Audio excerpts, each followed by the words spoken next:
We've come to an outdoor velodrome on a pretty rainy day to test some of the best jackets currently available. And of course, I've linked all of our top picks down below.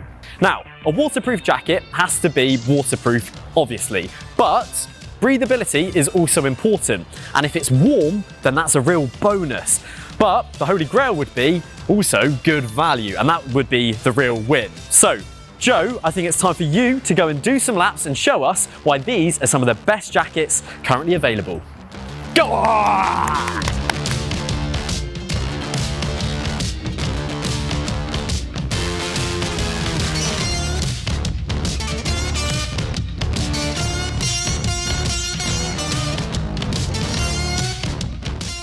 So Joe, we are now back in the warmth of the studio. Thank goodness. And you have tested a lot of jackets and you've landed on 4 as being your top picks across those select few categories.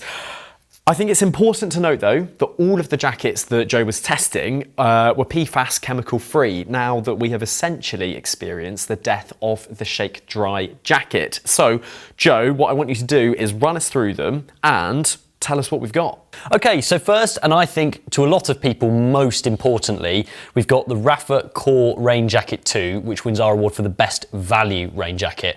Now, with cycling kit being quite as expensive as it is nowadays, I think Rafa have done a really good job here at bringing fantastic performance, lightweight, and some really high level features to a rain jacket that retails for £115. That's pretty good. It's not often you hear Rafa associated with best value, so that is nice to see. Run us through briefly though, talk us through the materials and the technology of the jacket. Okay, so this is a 2.5 layer waterproof fabric. Now, what exactly does that mean? Well, we have a nylon fabric with a DWR coating, it's a hydrophobic coating, with laminate layers and then a printed layer on top. Now, this often sort of represents the best value products in sort of waterproof categories. 3-layer constructions do tend to be a little bit better functioning, often better breathability, but they do come at that added cost. So this product is Rafa's way at sort of hitting that middle part of the market, which is something that's still really, as I say, good quality, impressively waterproof in our testing, whilst not being too expensive. In terms of features, there's a few really nice bits and pieces here. So it's got a YKK AquaGuard zip, which I found, again, to be really water resistant. Also as well, there's a lot of kind of small niceties on the Rafa Core Rain Jacket 2 that just sort of make sense. So first of all, you've got an adjustable elastic cord around the waist, which is really nice. And they've even printed sort of like just a rubber gripper on the inside. So I found it just really like, it holds your waist well, doesn't ride up when you're riding. They've also added a number of sort of perforation holes under the armpits as well, which is fantastic because, as I said, 2.5 layer fabrics sometimes don't breathe quite as well as the more complicated fabrics. So adding those sort of ventilation holes in the important areas is really good. As well, the grippers on the arms are fantastic. The cuffs are really comfortable. They're quite a tight fit, which I like on a rain jacket. I think especially for those who race or are sort of more performance focused, not having the air sort of chase up the arms and blow your jacket up is really important. And also, aesthetically, I really like the look of the jacket as well. I think it's classy. As I say, the fit's really well for myself. So I'm 6 foot and about sort of 68, 69 kilos. I hover around there, so fairly lanky. But yeah, I found the fit to be really good as well. So you mentioned you'd conducted some stress testing on the jackets. How did this perform? So yes, that's exactly right. What I did for all of the rain jackets on test was I conducted a sort of makeshift water column experiment. Now, what this consisted of was getting a glass of water and putting the rain jacket over the top of the water, turning it upside down with a couple of elastic bands around to make sure there was no leaking. But what's different about this compared to like standard industry testing is I did this right on the shoulder seam of every product. Now, truth be told, a lot of the waterproof materials we have today are really pretty good at their job. Where products tend to fall down though is in the seams. Now, inherently, when you're making holes in fabric or stitching things together, that is going to be where water's going to get in, right? So what brands tend to do is they tend to weld the seams to try and avoid water ingress as best as possible. But depending on the quality of the manufacturing process, this can change. And this again is where I was really impressed with the Rafa jacket. So it actually performed second best in our testing. In a 10-minute time span, I basically had, as I said, had this upside down on a piece of kitchen roll, so I could really easily see even the faintest drop of water. There was a tiny amount of water seepage, but nothing compared to some of the other jackets on our list. And that was consistent with outdoor testing as well. Yeah, and I mean, the thing to consider there is that that's a full submersion of the fabric. Correct. Whereas when you're in the rain, obviously it's not going to be quite as intense. So I think what we've got is a pretty lightweight jacket, Correct. Nice and packable, fits well, isn't going to cost a load of money.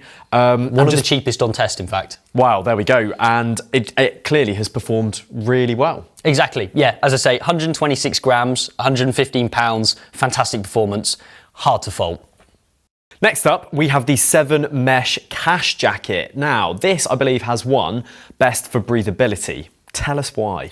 That's absolutely correct. So yes, the 7 mesh cash jacket is made of an AirMap fabric. That's AirMap's PFAS-free fabric. It's a 3-layer construction on the main body with a 2-layer construction on the undersleeves and the side panels. That's to sort of save a bit of cost where it's kind of less important. Now, it's important to note, this really is a very different jacket to the Rafa jacket we just spoke about. This is it's a much heavier feel, 360 grams. It feels a bit more premium, a little bit more durable, and it's very breathable too, due to the lack of chemical coating like you see on the Rafa one.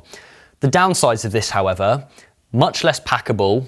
The fit is a bit more relaxed as well, so I would put this more in the realm of a bike packing jacket or more of a typical sort of activewear jacket. But of course, as I said, really breathable, so if you're riding in sort of hot, really muggy conditions, that might be something that's a little bit nicer to go for. Yeah, absolutely. This jacket does kind of look like the thing that you wouldn't necessarily have to be on a bike to wear. If you wanted to commute in it, if you want to go bike packing, as you say, I feel like that's a much better fit. I am surprised to see that the weight is obviously a big step up, especially compared to that Rafa jacket. Yeah. But this kind of just feels like a more stereotypical jacket rather than being kind of like something for performance. It's a much more typical jacket style item. We've got pockets on the sides, again, similar to a normal coat or something. We've also got an internal pocket on the chest, which is just about will fit a phone. Okay, it's not nice. massive. Yeah. It's not big enough to fold the jacket into, for example, but still really useful.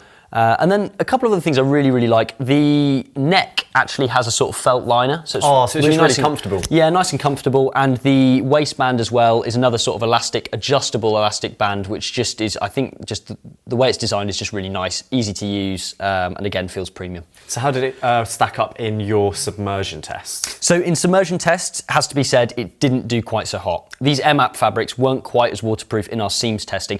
Now, whether that is because the material itself is a little bit harder to work with, or it just so happens that the brands that have used it haven't managed to get that quite right yet, I don't know. But yeah, so in the seams test, it kind of performed, I think, second or third last. And in the zip test, it kind of performed mid-pack. Now, I would say that outdoors, I didn't really have too much water seepage, even on longer rides. As I said, the stress testing is there really to simulate, for example, if your bike, say you've got a bag on, for example, if you're commuting and water's going to get trapped under and might get forced through, then I would expect to see some water seepage.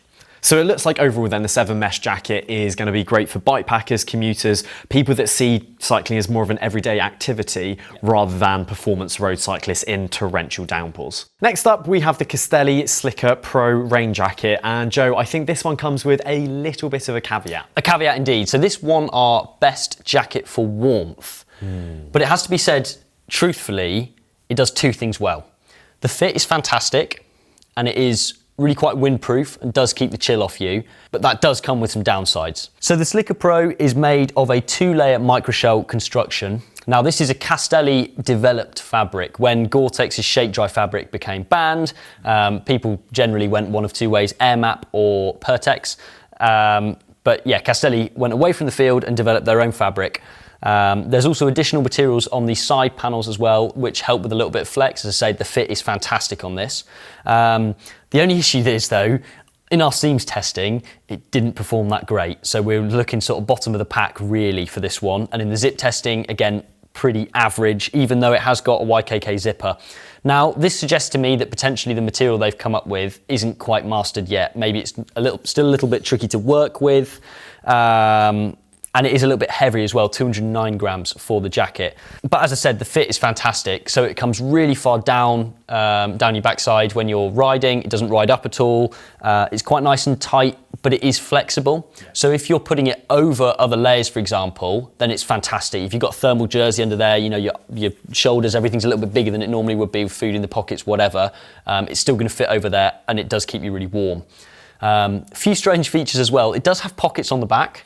Yeah, I was really confused by that one. I'm not too sure for an outer shell what I'd be putting in there. Maybe some sealed food. Yeah, sealed food, fine, okay, and you know, and again, lends itself really to nastier days, colder days when you're going to be going out the door with the jacket on.